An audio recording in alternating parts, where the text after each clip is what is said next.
दाल बाटा तो अपने राजस्थान में फिर वेटी दाल बाटा होया करे। अब राजस्थान को क्या खाना है?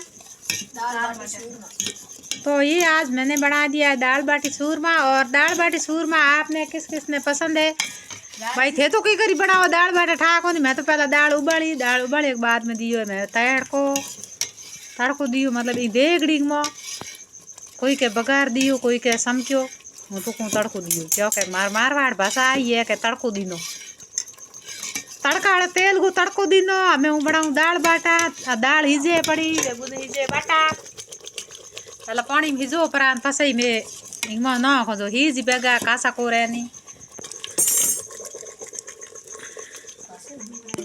इमा पहले मैं उबाली दाल